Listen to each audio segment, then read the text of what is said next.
Item ಯಾವುದೇ ಇರಲಿ try ಮಾಡಿ ಆಚಿ ಚಿಕನ್ ಮಸಾಲಾ. ಆತಂಕ ಪಡಬೇಡಿ ಅನ್ನೋದೇ ಅವರ ಮೊದಲ ವಿಚಾರ ಆಗಿತ್ತು ಅಂತ. ಶ್ರೀನಿವಾಸ್ ಸರ್, ಈ ಪ್ರಶ್ನೆ ಇದ್ದಿದ್ದು ಕಮರ್ಷಿಯಲ್ ಸಿಲಿಂಡರ್ಗಳು ಸ್ಟಾಕ್ ಇಲ್ಲ ಅಂತಿದ್ವಿ. ಗೃಹ ಬಳಕೆಗೆ ಆಗುವ ಸಿಲಿಂಡರ್ಗಳಿಗೆಲ್ಲ ಸಮಸ್ಯೆ ಆಗಲ್ಲ, 20-21 ದಿನಕ್ಕೆಲ್ಲ ಬುಕಿಂಗ್ ಮಾಡಿದ್ರೆ ಸಿಕ್ಬಿಡುತ್ತೆ ಅಂತ ಹೇಳ್ತಾ ಇದ್ರು. ಬಟ್ ಅದು ಕೂಡ ಸಮಸ್ಯೆ ಆಗ್ತಾ ಇದೆ ಅಂತ ಇಲ್ಲ. ನಿನ್ನೇನು ಪ್ರಧಾನಮಂತ್ರಿಗಳು ಹೇಳಿದ್ದಾರೆ, ಸ್ಕೇರ್ಸಿಟಿ ಅನ್ನೋದಿಲ್ಲ, ನೀವು ಯಾರು ಪ್ಯಾನಿಕ್ ಆಗಬೇಡಿ ಅಂತ ಅವ್ರು ಹೇಳಿದ್ದಾರೆ. ಏನಾಗುತ್ತೆ, ಇವತ್ತು ನೀವು ಬುಕ್ ಮಾಡಿದ್ರೆ 2 days ಅಲ್ಲಿ ಬರ್ತಾ ಇತ್ತು ಮುಂಚೆ ಗ್ಯಾಸು. ಹೌದು. ಈಗ 25 days 21 days ಗ್ಯಾಪ್ ಆಗತ್ತೆ ಅಂತ ಹೇಳಿದ್ದಾರೆ. ಅದನ್ನು ನಾವು ಜನತೆ ಅರ್ಥ ಮಾಡಿಕೊಂಡು ಆ ಪ್ರಕಾರ ಫಾಲೋ ಮಾಡಬೇಕು. ಈಗ ನೀವು ಲೇಟ್ ಆಗಿದೆಯಾ, ಆಲ್ಟರ್ನೇಟ್ ಒಂದು ಇಟ್ಕೊಂಡು ಏನೋ ಒಂದು ಕೋಆಪ್ರೇಟ್ ಮಾಡಬೇಕಾಗತ್ತೆ. ಆಮೇಲೆ ಇನ್ನೊಂದು ವಿಷಯ ಹೇಳೋಕ್ಕೆ ಇಷ್ಟಪಡ್ತೀನಿ. ಇದು ಗ್ಯಾಸದು ಈ ಥರ ಪ್ರಾಬ್ಲಮ್ಮು ಅಂತ ನಾವು ಇಷ್ಟು ಇದು ಮಾಡ್ತಾ ಇದ್ದೀವಿ, ಪ್ರಾಬ್ಲಮ್ ಅಂತ ಫೇಸ್ ಮಾಡ್ತಾ ಇದ್ದೀವಿ ಅಂತ ನಾವು ತೋರಿಸ್ತಾ ಇದ್ದೀವಿ. ಈಗ ಪೆಟ್ರೋಲು ಡೀಸೆಲು ಇವತ್ತು ಎಷ್ಟನೇ ದಿನ, 13ನೇ ದಿನ ಯುದ್ಧ ಸ್ಟಾರ್ಟ್ ಆಗಿದೆ. ನಮ್ಮಲ್ಲಿ ರೈಸ್ ಆಗಿದೆಯಾ? ಇಲ್ಲ. ಏನಕ್ಕೆ ರೈಸ್ ಆಗಿಲ್ಲ? ಬಟ್ ಕೆಲವರು ಹೇಳ್ತಿದ್ದಾರೆ ಸರ್, ಹಾಕಿಸ್ಕೊಳ್ಳೋಕೆ ಹೋದಾಗ ಡಬಲ್. ಇಲ್ಲ ಪೆಟ್ರೋಲು ಡೀಸೆಲ್ ಇಲ್ಲ ಪೆಟ್ರೋಲು ಡೀಸೆಲು ರೈಸ್ ಆಗಿಲ್ಲ. ನೋಡಿ, 13ನೇ ದಿನ ಆದ್ರೂ ನಮ್ಮಲ್ಲಿ ನಾನು ಲಾಸ್ಟ್ ಟೈಮ್ ಹೇಳಿದೆ 50 days ಈ ತರ ಇದೆ, ಸ್ಟಾಕ್ ಇದೆ ಅಂತ. ಈ ಕಂಟಿನ್ಯೂ ಅಮೆರಿಕಾ 14% ರೈಸ್ ಮಾಡಿದೆ ಪೆಟ್ರೋಲ್ ಡೀಸೆಲು. ಆಮೇಲೆ ಇದು ಬ್ರಿಟನ್ನು 6% ರೈಸ್ ಮಾಡಿದೆ. ಚೈನಾ 15%. ಆಮೇಲೆ ಮಾಲ್ದೀವ್ಸ್ 22%. ಪಾಕಿಸ್ತಾನ್ 20%. ಎಲ್ಲ ಕಂಟ್ರೀಸು ಪೆಟ್ರೋಲ್ ಡೀಸೆಲ್ ರೈಸ್ ಮಾಡಿದೆ. ನಮ್ಮ ಕಂಟ್ರಿ ಮಾತ್ರ 13 ದಿನ ಆದರೂ 0%, ಅಂದರೆ ರೈಸೇ ಮಾಡಿಲ್ಲ. ಇದು ರೈಸ್ ಮಾಡಿದ್ರೆ ಸಿವಿಯರ್ ಎಫೆಕ್ಟ್ ಆಗುತ್ತೆ. ಯಾಕೆಂದರೆ ಮೇಜರ್ ಇದೆ, ನಿಮಗೆ ಎಲ್ಲ ಟ್ರಾನ್ಸ್ಪೋರ್ಟ್ ಮೇಲೇ ಡಿಪೆಂಡು.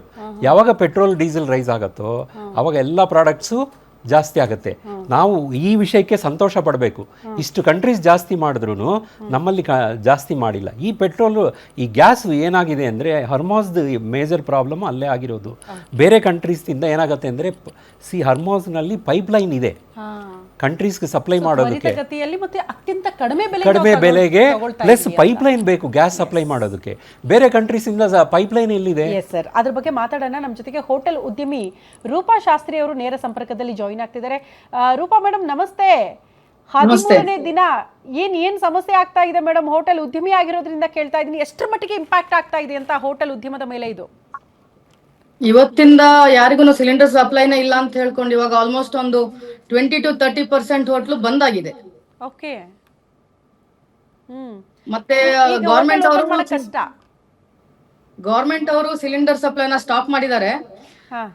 ನಾನು ನಿನ್ನೆ ಪ್ರೈವೇಟ್ ಅಲ್ಲಿ 3,400 ರೂಪಾಯಿ ಕೊಟ್ಟು ಸಿಲಿಂಡರ್ನ ಖರೀದಿ ಮಾಡಿದೀನಿ ಇವಾಗ. ಓ ಮೈ ಗಾಡ್. ಓಕೆ. 1,760 ಮ್ಯಾಮ್ ಇದ್ದಿದ್ದು? ಅಲ್ಲ, ಕಮರ್ಷಿಯಲ್ ಸಿಲಿಂಡರ್ಗೆ 1,670 ರೂಪಾಯಿ ಇತ್ತು ಮೇಡಮ್. 670 ರೂಪಾಯಿ ಇತ್ತು. 3,400 ರೂಪಾಯಿ ಕೊಟ್ಟಿದ್ದೀರಾ ನೀವು ನಿನ್ನೆ. ರೂಪಾ ಮೇಡಮ್, ಈಗ ಹಿಂಗ್ ಮಾಡ್ಬಿಟ್ರೆ ಅದನ್ನೇ ದಂಧೆ ಮಾಡ್ಕೋತಾರಲ್ಲ ಅಂತ ಕೆಲವ್ರು ಹೇಳೋದು.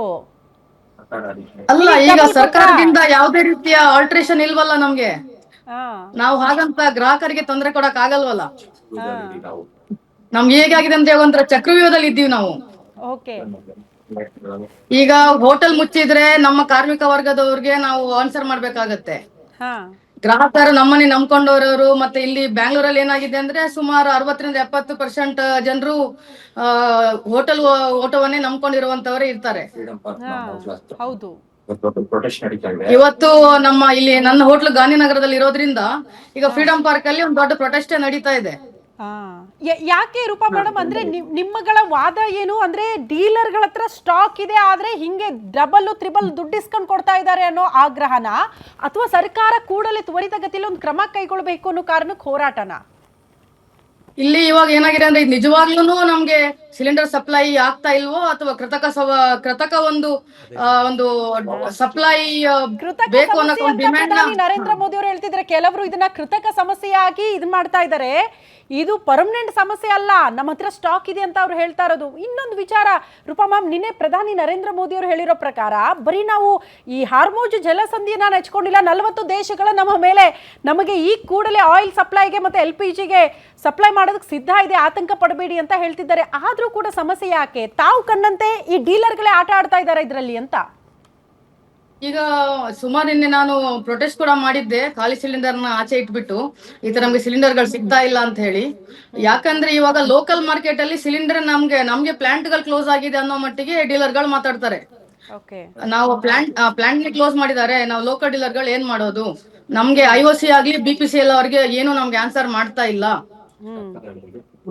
ಇದಕ್ಕೊಂದು ಸರ್ಕಾರ ನಮ್ಗೆ ಕರೆಕ್ಟ್ ಆಗಿ ಒಂದು ಸ್ಪಷ್ಟೀಕರಣ ಕೊಟ್ರೆ ನಮ್ಗೆ ಅವಾಗ ನಾವು ಮುಂದಿನ ಈಗ ಇವತ್ತಿದೆ, ನಾಳೆ ಏನ್ ಮಾಡೋದು ಗೊತ್ತಿಲ್ಲ ಇವಾಗ.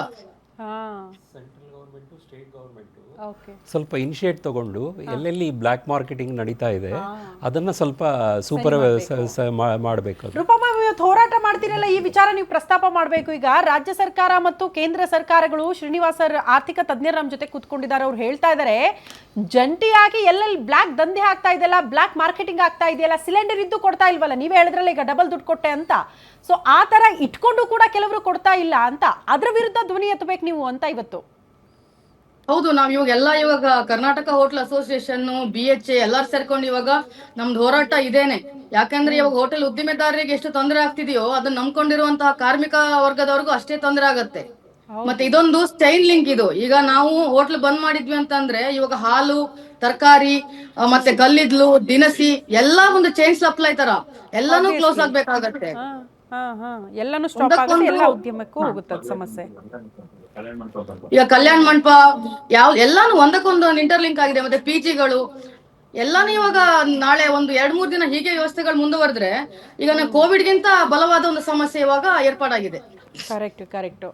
ರೂಪಮ್ಮ, ಹಂಗೆ ಸಂಪರ್ಕದಲ್ಲಿರಿ, ದಯವಿಟ್ಟು ಒಂದು ಬ್ರೇಕ್ ತಗೊಂಡು ಬೇಗ ವಾಪಸ್ ಬರ್ತೀನಿ. ಖಂಡಿತ ತಮ್ಮನ್ನ ನಾನು ಮಾತಾಡಿಸ್ತೀನಿ ಇನ್ನಷ್ಟು ವಿಚಾರಗಳ ಬಗ್ಗೆ ಅಂತ ಹೇಳ್ತಾ ಶ್ರೀನಿವಾಸ್ ಸರ್ ಕೂಡ ಇದ್ದಾರೆ.